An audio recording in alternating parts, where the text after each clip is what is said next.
Good morning. We continue today with Bunyan and the Pilgrim's Progress, the aftermath of the battle with Apollyon. Now, at the end of this valley was another called the Valley of the Shadow of Death, and Christian must needs go through it, because the way to the celestial city lay through the midst of it. Now, this valley is a very solitary place. The prophet Jeremiah describes it, a wilderness, a land of deserts and of pits, a land of drought, and of the shadow of death, a land that no man but a Christian passeth through, and where no man dwelt. Now here Christian was worse put to it than in his fight with Apollyon, as by the sequel you shall see. I saw then in my dream that when Christian was got to the borders of the shadow of death, there met him two men, children of them that brought up an evil report of the good land, making haste to go back, to whom Christian spake as follows: Whither are you going? The men said, Back, back, and would have you to do so too, if either life or peace is prized by you. Why, what is the matter? Said Christian. Matter, said they. We were going that way as you are going, and went as far as we durst, and indeed we were almost past coming back, for we had gone a little farther, we had not been here to bring the news to thee. But what have you met with? Said Christian. Why, we were almost in the valley of the shadow of death, but by that good hap we looked before us and saw the danger before we came to it. But what have you seen? Said Christian. Seen? Why, the valley itself, which is as dark as pitch. We also saw the hobgoblins, satyrs, and dragons of the pit.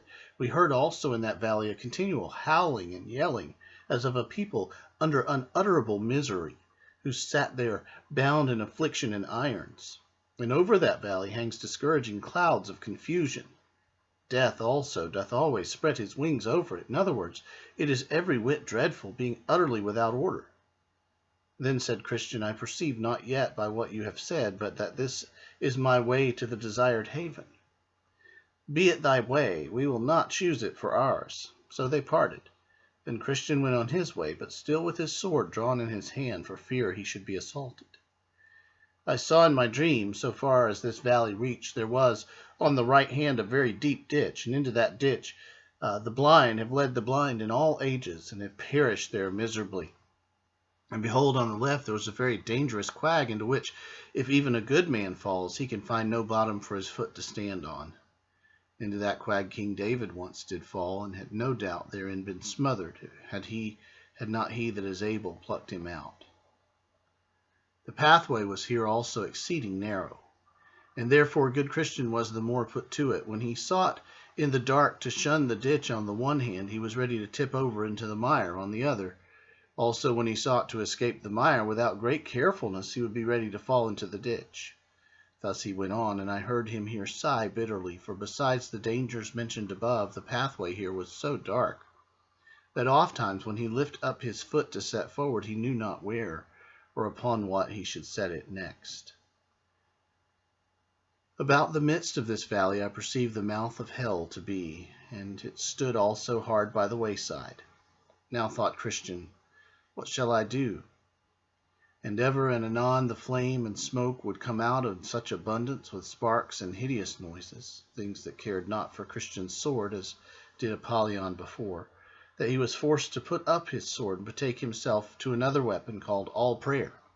So he cried in my hearing, O Lord, I beseech thee, deliver my soul. Thus he went on a great while, yet still the flames would be reaching toward him. Also he heard doleful voices and rushings to and fro, so that sometimes he thought he should be torn in pieces or trodden down like mire in the streets. This frightful sight was seen, and these dreadful noises were heard by him for several miles together, and coming to a place where he thought he heard a company of fiends coming forward to meet him, he stopped and began to muse what he had best to do. Sometimes he had half a thought to go back. Then again he thought he might be halfway through the valley. He remembered also how he had already vanquished many a danger, and that the danger of going back might be much more than for to go forward. So he resolved to go on. Yet the fiends seemed to come nearer and nearer. But when they were come almost at him, he cried out with a most vehement voice, I will walk in the strength of the Lord God. So they gave back and came no further. One thing I would not let slip. I took notice now that poor Christian was so confounded that he did not know his own voice, and thus I perceived it. Just when he was come over against the mouth of the burning pit, one of the wicked ones got behind him and stepped up softly to him, and whisperingly suggested many grievous blasphemies to him, which he verily thought had proceeded from his own mind.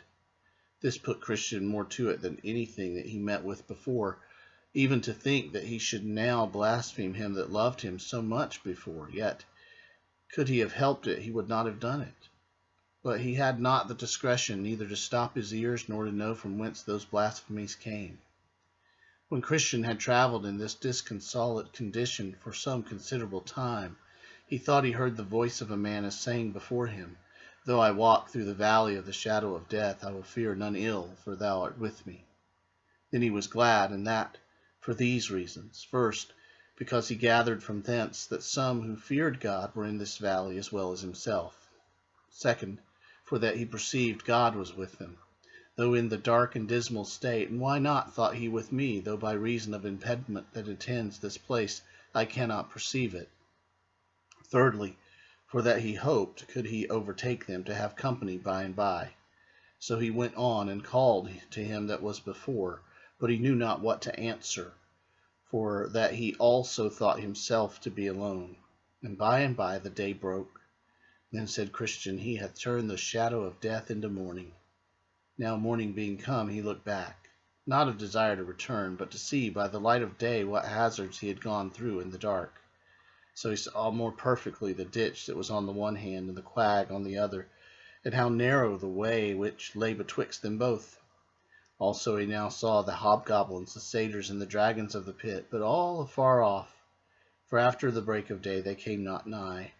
Yet they were discovered to him, according to that which is written, "He discovereth deep things out of darkness, and bringeth out to light the shadow of death."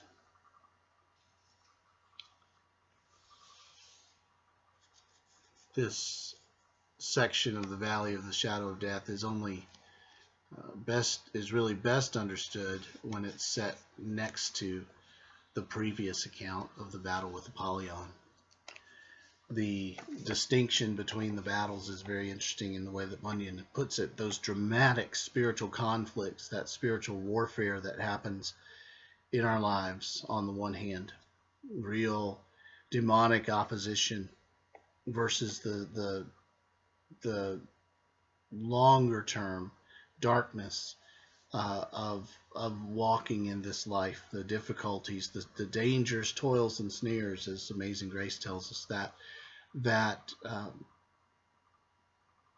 reality also is there. And in some ways it seems that Bunyan says that the valley of the shadow is more dangerous or more difficult than the battle, than the outright battle.